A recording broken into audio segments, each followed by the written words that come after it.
Floating restaurant का भी लुत्फ उठाया जा सकेगा। नगर निगम प्रयागराज ने स्मार्ट सिटी योजना के तहत लगभग 5 करोड़ की लागत से फ्लोटिंग रेस्टोरेंट तैयार किया है।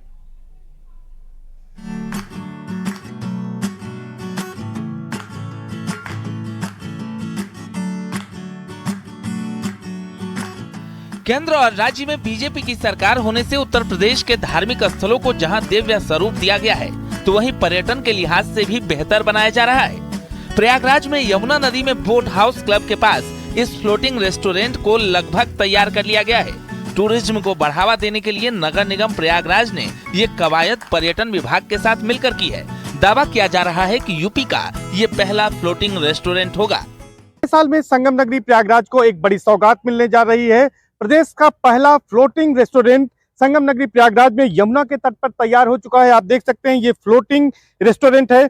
करीब ये 5 करोड़ की लागत से तैयार किया गया है। इसमें करीब 100 लोगों के बैठने की व्यवस्था है। इसके पास नगर निगम ने स्मार्ट सिटी योजना के तहत वाटर स्पोर्ट्स को बढ़ावा देने के लिए कुछ आधुनिक बोट्स भी खरीदी हैं, जिसके जरिए लोग बोटिंग का लुत्फ उठा सकेंगे।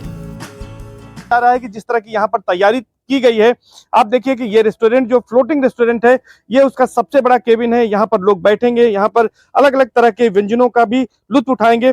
हालांकि ये माना जा रहा है कि चूंकि ये यमुना नदी के ऊपर बनाया गया है, इसलिए यहाँ पर शाकाहारी व्यंजन रहेंगे। जो भारतीय व्यंजन है, इसके साथ साथ जो कुछ विदेशी व्यंजन है, उनका भी लुत्फ यहाँ पर आने वाले जो सैलानी हैं, जो पर्यटक हैं, वो उठा सकते हैं। इसको लेकर कुछ नावें भी खरीदी गई हैं। उन नावों के जरिए भी यहाँ पर आसपास राइडिंग कराई जाएगी। ऐसी मंशा है सरकार की और यहाँ पर प्रशासन की कि यहाँ पर बोट राइडिंग के साथ ही साथ वाटर स्पोर्ट को भी बढ़ावा दिया जाए। वाटर स्पोर्ट को लेकर भी खास तैयारी की गई है। हालांकि यहाँ पर कैनोइंग और कयाकिंग जैसी प्रतियोगिताएं आयोजित हो रही हैं, लेकिन अब इसे बड़े पैमाने पर आयोजित किए जाने की तैयारी है। फ्लोटिंग रेस्टोरेंट को आकर्षक रूप दिया गया है। रेस्टोरेंट के साथ में बोट्स भी लगी हैं। माना जा रहा है कि यह टूरिस्टों का नया डेस्टिनेशन बन सकता है। प्रोजेक्ट की कीमत अनुमानित करीब 5 करोड़ के आसपास में है और इसको अगले माह से हम लोग संचालित भी करना शुरू कर देंगे। इसके अलावा मोटर बोट के जरिए यहाँ आने वाले पर्यटकों को बोट राइडिंग भी कराई जाएगी। तो मैंने सुना है, फर्स्ट टाइम आई हूँ, फर्स्ट टाइम देख रही हूँ, अच्छा लग रहा है। अभी तक सब बाहर ही देखते थे हम लोग, पहली बार यूपी में भी प्रयागराज में ऐसा कुछ हो रहा है। तो जब इसका इनॉग्रेशन हो जाएगा, आएंगे तो मज़ा ही आएगी। अभी जब इसका इनॉग्रेशन होता है तो फिर हम लोग और अंदर जाने को मिलेगा। अभी तो बाहर से देख रहे हैं, तो और भी लोग आ रहे हैं देखने, तो काफ़ी सही है। पहले चरण में सुजावन देव मंदिर तक बोट राइडिंग की सुविधा होगी। वहीं दूसरे चरण में श्रृंगवेरपुर धाम को भी बोट राइडिंग से जोड़ने की योजना है। प्रयागराज से न्यूज़ 18 के लिए सर्वेश दुबे की रिपोर्ट।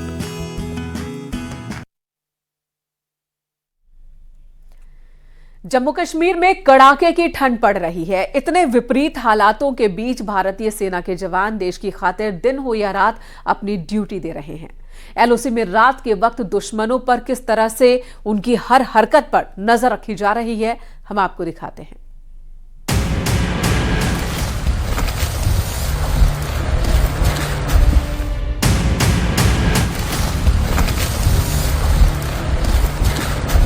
सर्द रातों में जब हिंदुस्तान के लोग रात में अपने घरों में सुरक्षित तरीके से सो रहे होते हैं, तो हमारे देश के जाबाज जवान अपनी मुस्तैदी से ड्यूटी करते हैं। हालात कितने भी कठिन क्यों न हो, वो अपने फर्ज की खातिर अपने परिवार तक को भूल जाते हैं।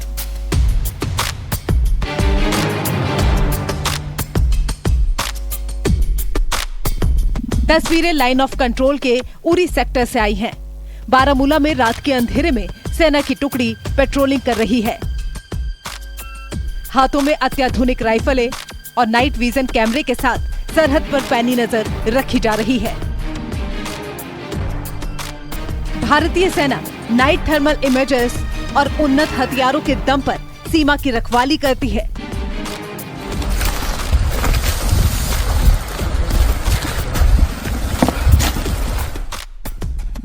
जहां पड़ोसी पाकिस्तान की हर नापाक चाल को फेल करने के लिए हमारे जवान दिन रात कड़ा पहरा देते हैं।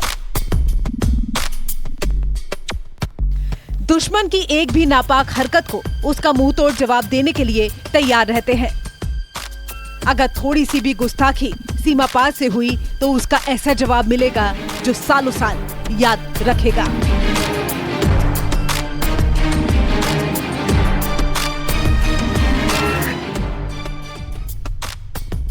जाबाजों के दमखम से ही पाकिस्तान अब कोई भी हिमाकत करने से पहले 100 बार सोचता है। जम्मू कश्मीर में हालात कभी भी आसान नहीं रहते। सर्दियों में तो ये और भी मुश्किल हो जाते हैं, क्योंकि ठंड इतनी जबरदस्त पड़ती है कि आम इंसान तो हवा के झोंकों को सहन भी नहीं कर सकता। बर्फीले इलाकों में तो पारा माइनस से नीचे चला जाता है, लेकिन हमारे जवान फौलादी इरादों के साथ हर मौसम, चाहे चिलचिलाती धूप हो या बारिश या फिर कड़ाके की ठंड, इनके हौसले के आगे सारी बाधाएं फिर हार मान जाती हैं।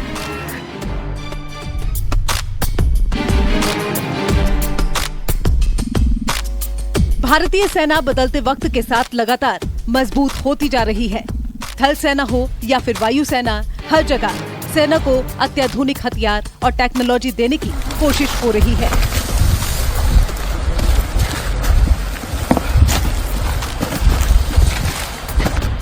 बारामूला उत्तरी कश्मीर के इलाके में पड़ता है। पाकिस्तान पहले भी इन इलाकों में घुसपैठ करता आया है, लेकिन जब से पाकिस्तान पर सर्जिकल स्ट्राइक और एयर स्ट्राइक की गई है, तब से उसके हौसले पस्त पड़ चुके हैं।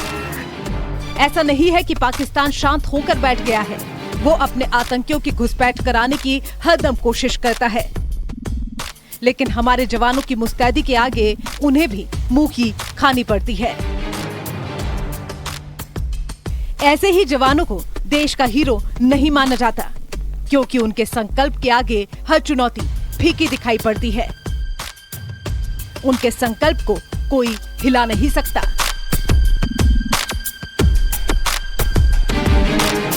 Bureau report, news 18।